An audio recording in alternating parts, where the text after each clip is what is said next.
Hello friends, welcome to WPS education. दोस्तों, आज हमारा बहुत ही शानदार वीडियो होने वाला है जिसमें हम RWA की जो सामान्य ज्ञान की जो येलो बुक आपको दिखाई दे रही है इसके बारे में अध्ययन करेंगे। इसमें पार्ट फर्स्ट में एंशियंट हिस्ट्री दे रखी है, उसका अध्ययन करेंगे।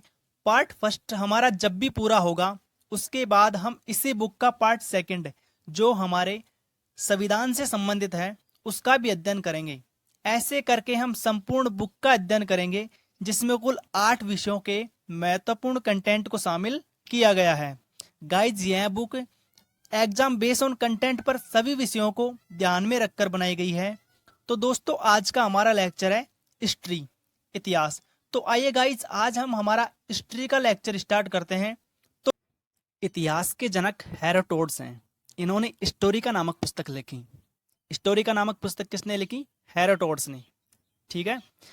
प्राग ऐतिहासिक काल वह काल जिसके लिए कोई लिखित सामग्री उपलब्ध नहीं है, जिसमें मानव जीवन अपेक्षाकृत पूर्णतः सभ्य नहीं था, प्राग ऐतिहासिक काल कहलाता है।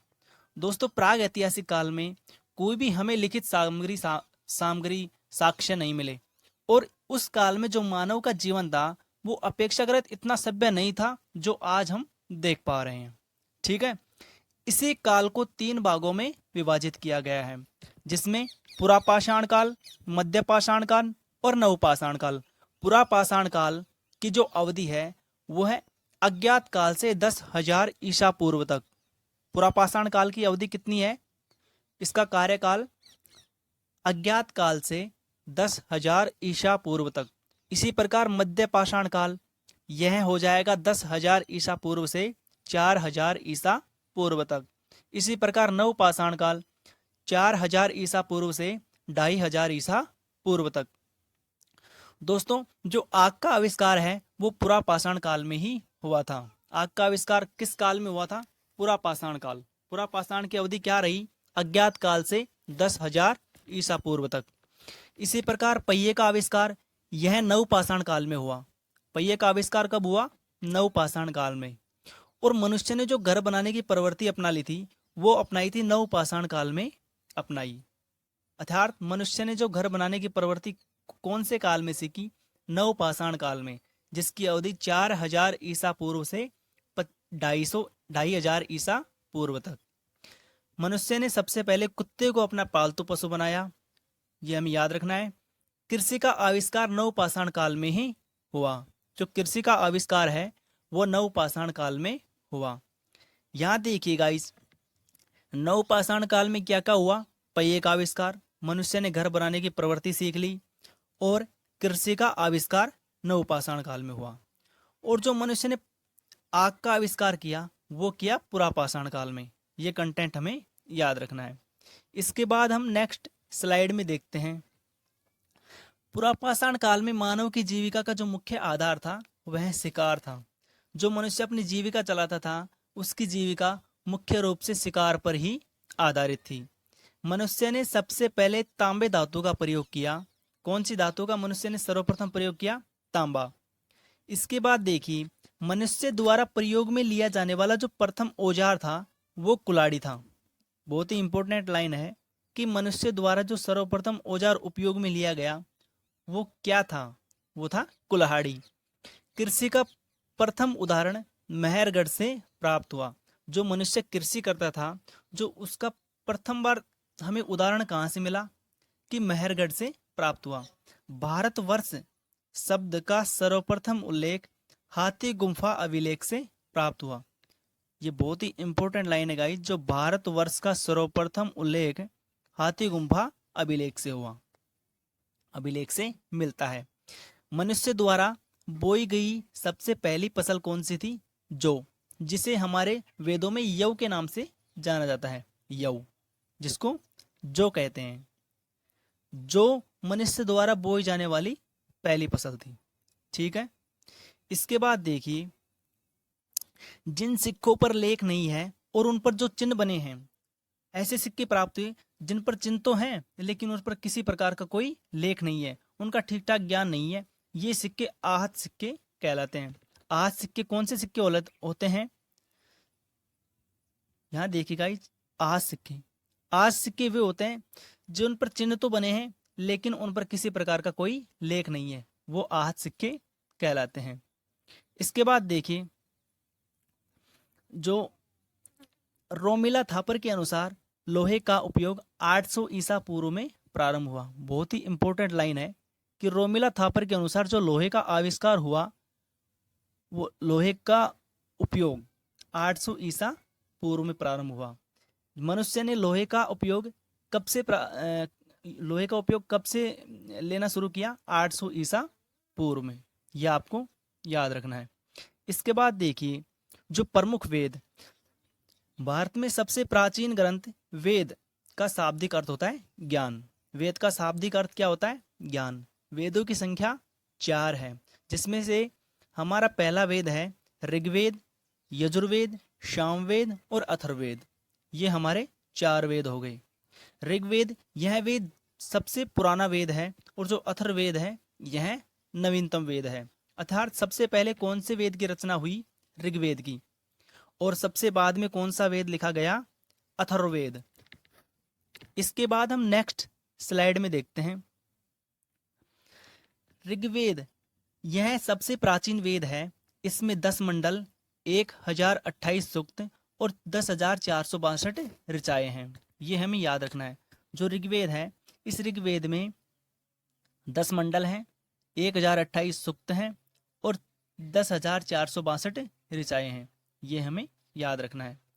इसके बाद देखिए गाइस, ऋग्वेद की 5 शाखाएं होती हैं। ऋग्वेद की कितनी शाखाएं हैं? 5 शाखाएं। देवता सोम का उल्लेख 9वें मंडल में है। ऋग्वेद में 25 नदियों का जिक्र किया गया है। 25 रिवर्स। कितनी नदियां? ऋग्वेद में कितनी नदियों का जिक्र किया गया है? 25 रिवर्स। इनका जिक्र ऋग्वेद में मिलता है। और जो सोम देवता हैं, उनका उल्लेख ऋग्वेद के 9वें मंडल में प्राप्त होता है। इसके बाद देखिए, गायत्री मंत्र, जिसकी रचना ऋषि विश्वामित्र ने की। गायत्री मंत्र की रचना किसने की? विश्वामित्र ने। उसका उल्लेख भी ऋग्वेद के 3रे मंडल में मिलता है। बहुत ही इंपॉर्टेंट फैक्ट है कि जो गायत्री मंत्र है, जिसकी रचना ऋषि विश्वामित्र ने की थी, उसका उल्लेख ऋग्वेद के कौन से मंडल में है? ऋग्वेद के 3रे मंडल में है। यहाँ देखिए गाइज, जो गायत्री मंडल, यहाँ देखिए गायत्री नाम, तो इसमें त्रि आ रहा है। त्रि का मतलब संस्कृत में 3 होता है, और इसका हम ऋग्वेद के 3रे मंडल से ऐसे याद रखते हैं। कौन से मंडल से? 3रे मंडल से। तो इसको हम ऐसे याद कर सकते हैं। इसके बाद देखिए, गायत्री मंत्र का उल्लेख ऋग्वेद में है। यह सावित्री को समर्पित है। जो गायत्री मंत्र है वो किसको समर्पित है? सावित्री को समर्पित है। ऋग्वेद के 7वें मंडल में राजा सुदास तथा 10 अन्य राजाओं के बीच युद्ध का वर्णन है। जो ऋग्वेद का 7वां मंडल है, उसमें राजा सुदास तथा 10 अन्य राजाओं के बीच युद्ध का वर्णन है। इस युद्ध में राजा सुदास की जीत हुई तथा यह युद्ध परुष्णी नदी, जो वर्तमान में जिसे हम रावी नदी के नाम से जानते हैं, उसके तट पर लड़ाया गया। ऋग्वेद का 7वां मंडल क्या कहता है? इस मंडल में हमें जो राजा सुदास था और अन्य 10 राजाओं के बीच जो युद्ध था, उसका वर्णन मिलता है, जिसमें राजा सुदास की जीत हुई। और जो यह युद्ध लड़ा गया, यह परुष्णी नदी के किनारे लड़ा गया, जिसे हम वर्तमान में रावी नदी के नाम से जानते हैं। इसके बाद देखिए गाइज, जो यजुर्वेद है, यह वेद गद्य और पद्य दोनों रचनाओं में लिखा गया। गद्य में भी लिखा गया और पद में भी लिखा गया। ऐसा कौन सा वेद है जो गद्य और पद्य दोनों में लिखा गया? उसका नाम है यजुर्वेद। बहुत ही इंपॉर्टेंट लाइन है। यजुर्वेद के 2 भाग हैं। एक होता है कृष्ण यजुर्वेद और दूसरा भाग क्या है? शुक्ल यजुर्वेद। यजुर्वेद के कितने भाग हैं? 2 भाग, कृष्ण यजुर्वेद और शुक्ल यजुर्वेद। इसके बाद हम देखते हैं नेक्स्ट स्लाइड में। यहां देखिए गाइस, थोड़ा जूम कर देता हूं मैं।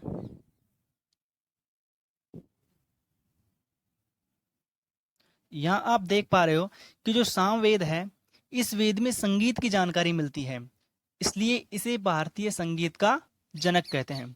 कौन से वेद में संगीत की जानकारी मिलती है? सामवेद में संगीत की जानकारी मिलती है। स से सह। से सामवेद, से संगीत। इसको हम इस तरीके से याद कर सकते हैं। और इस वेद को भारतीय संगीत का जनक कहते हैं। कौन से वेद को भारतीय संगीत का जनक कहते हैं? जिस वेद में संगीत की बात कही गई है, जिसमें संगीत की जानकारी मिलती है, अर्थात सामवेद को भारतीय संगीत का जनक कहते हैं। इस सामवेद में कुल 1549 ऋचाएं हैं। ये बहुत ही इंपॉर्टेंट लाइन है गाइस। सामवेद में कुल कितनी ऋचाएं हैं? 1549 ऋचाएं हैं, जिसमें से 78 नई ऋचाएं हैं, शेष ऋग्वेद से ली गई है। जो 549 ऋचाएं हैं, इनमें से 78 नई ऋचाएं हैं, बाकी शेष ऋचाएं ऋग्वेद से ली गई हैं। इसके बाद देखते हैं हम अथर्ववेद के बारे में। अथर्ववेद, यह वेद सबसे बाद में लिखा गया, इसलिए इसे आधुनिक वेद भी कहते हैं। अथर्ववेद में जादू टोना, तंत्र मंत्र, चिकित्सा, विवाह, प्रेम आदि का उल्लेख मिलता है। अथर्ववेद में किन किन बातों का उल्लेख मिलता है? जादू टोना, तंत्र मंत्र, चिकित्सा, विवाह, प्रेम आदि बातों का उल्लेख मिलता है। और यह वेद सबसे बाद में लिखा गया, इसलिए इसे आधुनिक वेद भी कहते हैं। इसके बाद देखिए, अथर्ववेद की 9 शाखाएं होती हैं, जिनमें से पीपलाद और शौनक 2 शाखाएं अधिक प्रचलित हैं। कौन कौन सी शाखाएं? पीपलाद और शौनक। ये 2 शाखाएं अथर्ववेद की बहुत ही प्रचलित हैं, अथर्ववेद की 9 शाखाओं में से। अथर्ववेद को ब्रह्मवेद भी कहते हैं।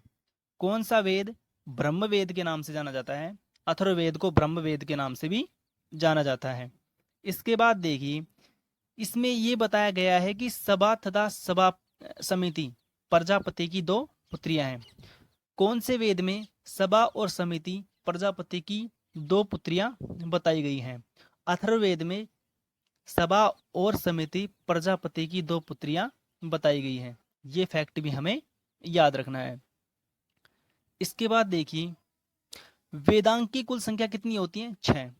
जिनमें से कितनी संख्या है वेदांग की? 6। यहां देखिए, वेदांग की कुल संख्या 6 होती है। शिक्षा, 1 मिनट गाइस,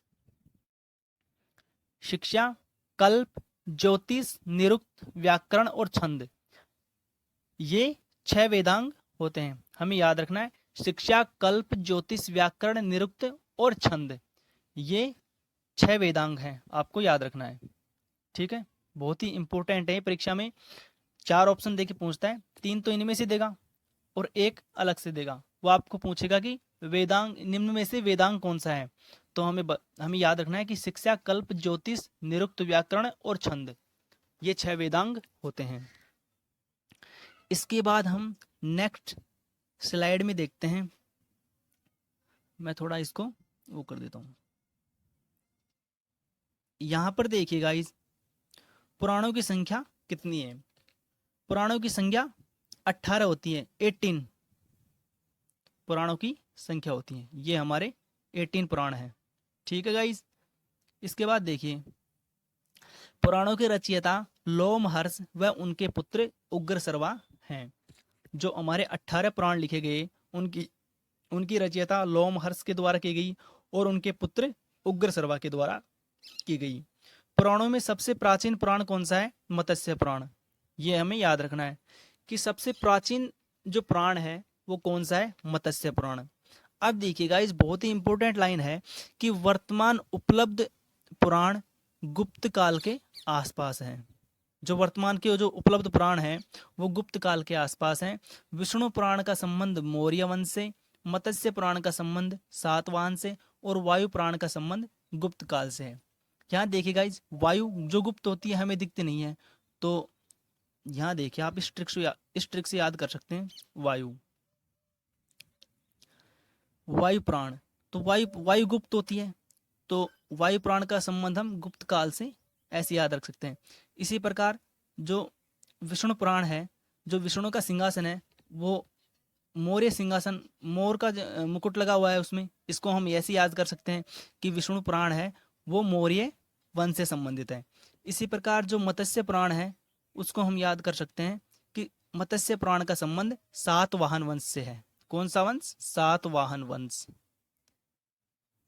इसका संबंध किस पुराण से है? मत्स्य पुराण से। सातवाहन वंश का वर्णन किस में मिलता है? मत्स्य पुराण में।